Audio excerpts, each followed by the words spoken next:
Wow, it has been a while, hasn't it? I know you guys miss me. I know you guys miss me. And guess what? I missed you too.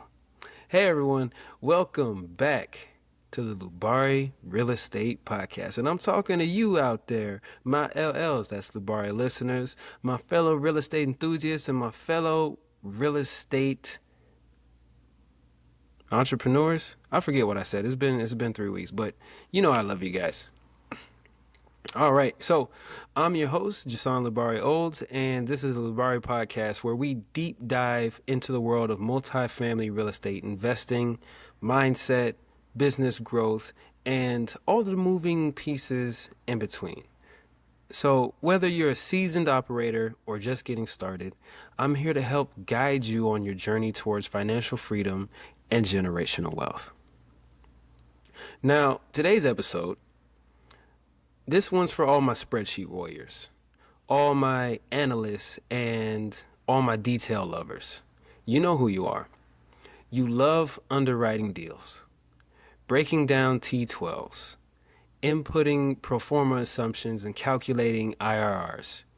I mean, you might even enjoy the smell of printer toner when you print off your rent rolls. And hey, I get it. The numbers do matter. I'm a numbers guy myself. They're how we know and make sure that deals work, right? But here's the truth. At some point, you have got to step away from the numbers and get into the field. You've got to get out from behind the laptop and into the property. I'm talking about site visits, property tours, walking units, talking to property management team and the brokers, checking out the neighborhood, and most importantly, building rapport. So today, we're going to talk about three main things. Why underwriting alone isn't enough, how field work gives you insights the numbers never will, and lastly, the powerful benefits of relationship building, especially with brokers, sellers if you can, and property managers. I'll also share two real-life examples from the property tours I just did today to show you how this plays out in real time. So let's get into it. Okay, so why underwriting alone isn't enough? Okay, so to break it down, it's like this. A great Excel model will help you analyze risk, right? It'll show you what happens if vacancy goes up or if you can push rents after rehab. But here's what it won't show you. That weird smell in the hallway. The tenant who says, nobody's fixed my AC in 3 months. Or the fact that there's a liquor store right next to the leasing office, or a school and community center a block away. There are physical, emotional, and human layers to a property that you can't see from a spreadsheet. And sometimes the best opportunities or the biggest red flags reveal themselves on site, not in the underwriting. Let me put it to you like this. You wouldn't buy a car without test driving it, right? Right. Then don't buy a multi-million-dollar property without walking it, without feeling it. Okay, now let's talk about field work, being out in the field, and how it reveals what spreadsheets can't. So here's where I want to leave space to share my examples, because today I went on 2 property tours and both reminded me of why this is so crucial. Okay, so both property tours were in DC. I'm going to leave the names out of the podcast just in case we decide to go after them. And, I just want to make sure that, everything's copacetic. So the first one, both were around Howard University. and that's about all I'm gonna give you about the location. So this one was kind of like a surprise visit because I had originally booked a tour for the one that I went to after this site visit, but the broker threw this one as a bonus surprise. Said, hey, we're also offering this one, and it was right around the corner, so why not? So I briefly got a chance to underwrite it, but it was just a first pass. Nothing too exciting, and just going over everything. And I will have to adjust my numbers for it in the spreadsheets as well. But being at the property, you really get a feel for the community and the neighborhood itself. And so like the first one, I mean, they had key fob entries. Um, it was like they had shared amenities because the builder built three properties right next to each other, so they all shared. So the downside of buying that one would be that you would kind of lose, or the tenants would lose most of the amenities because now you'd have a separate owner and then they would lose access to the other amenities since they're all shared. So, I mean, that's kind of a tough spot right there. But it did have a rooftop terrace. So that was nice. They did have nice views.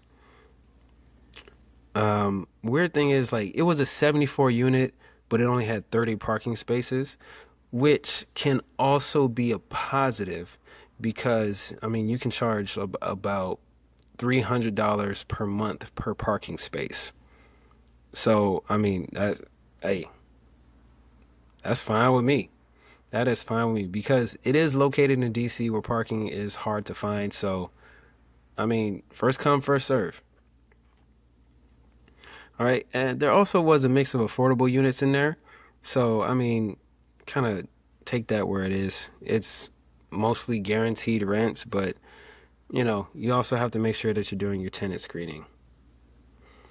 One of the things that threw me off though, and this is because of past experiences. If you guys remember from a while ago, I told you about a condo conversion, and there were holdover units, and you didn't have full control, and they had HOA. So this first property did have HOA as well, but it had five townhouse units. So that was kind of a red flag for me, just right off the top. But they did have washers and dryers in all units, and they did have triple net space down at the bottom floor, and that business was doing well.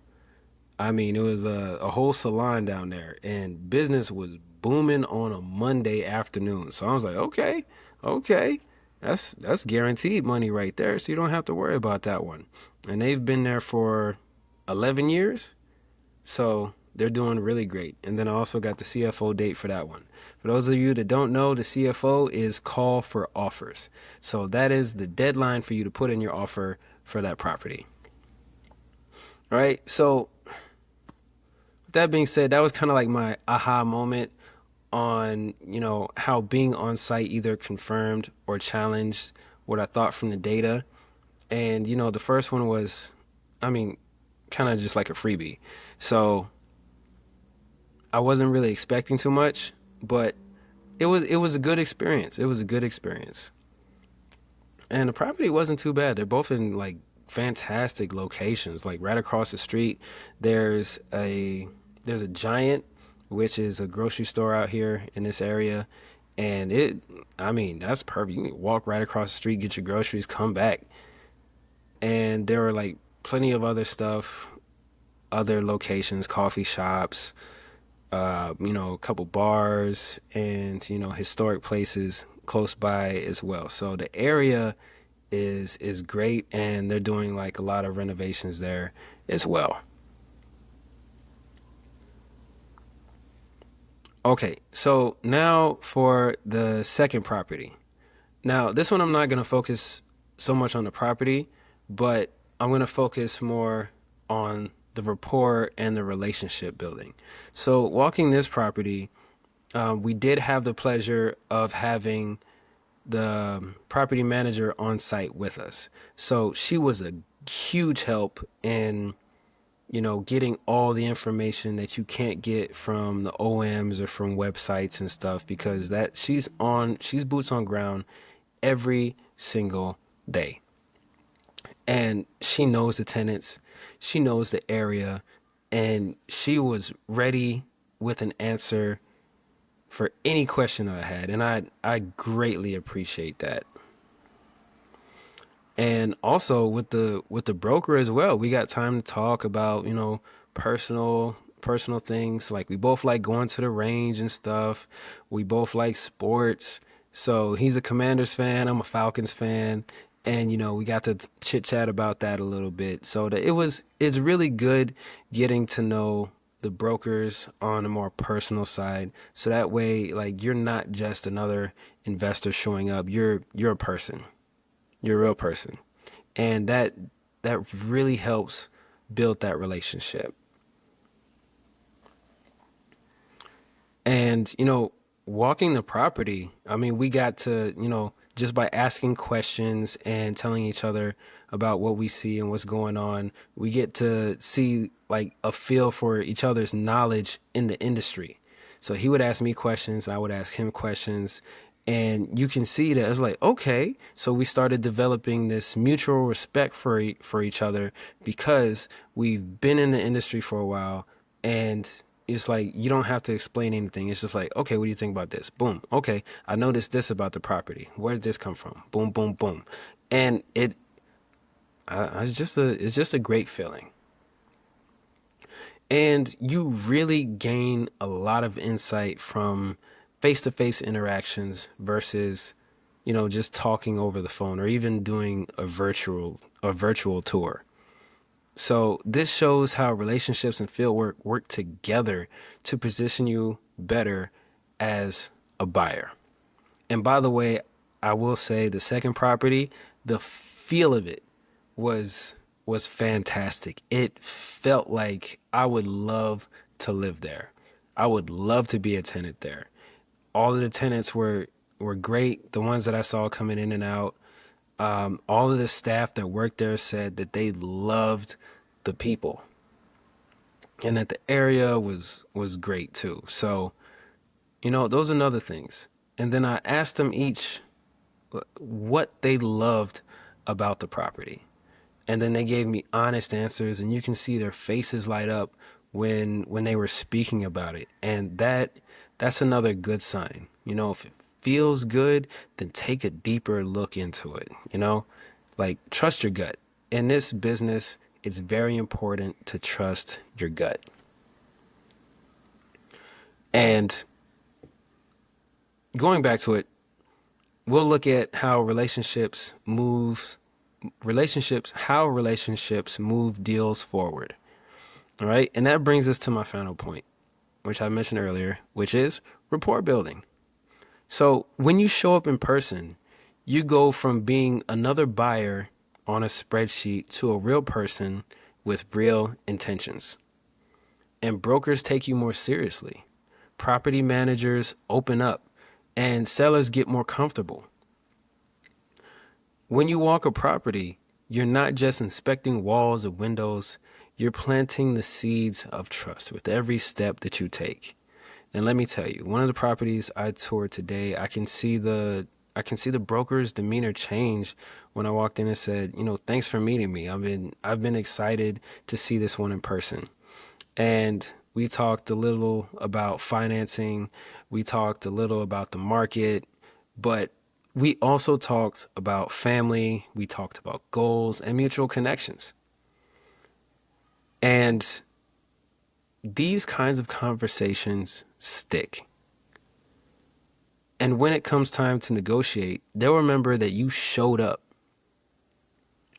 and that you weren't just a line in the inbox. Okay, so here's a big takeaway. Underwriting is important, but it's only half the picture. The other half, it's in the field. It's boots on the ground. It's face-to-face conversations, trust, and gut instincts that can't be modeled.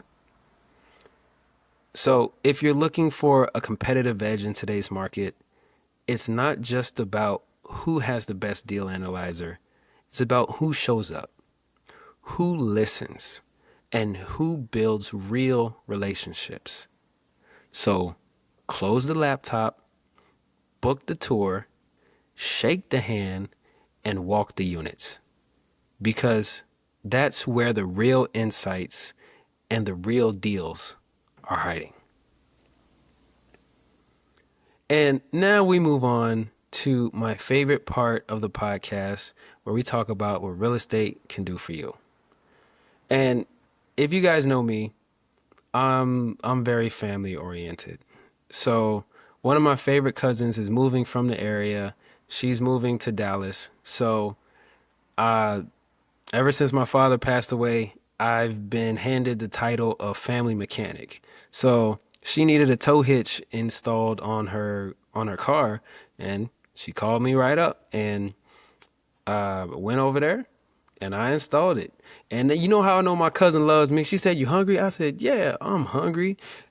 This girl made me a pineapple boat. A pineapple boat with salmon, chicken, and shrimp and jalapenos, and I about lost my mind. It was so delicious. My cousin can throw down now. I said, "Oh, snap." So I really enjoyed that, and I didn't even know she was gonna do that. So I just doing it out of the kindness of my heart because I love my family, and we got to stick together. But that's it for today's episode of the Lubari Real Estate Podcast. If you got any value from this one, make sure to subscribe, share with a friend, leave a review, and hit that like button. I appreciate every single one of you tuning in week after week. And until next time, this is your host, Jason Lubari Old, signing off, reminding you to take action, stay consistent, and get out there in the field and feel the deal. I love you all, and be blessed.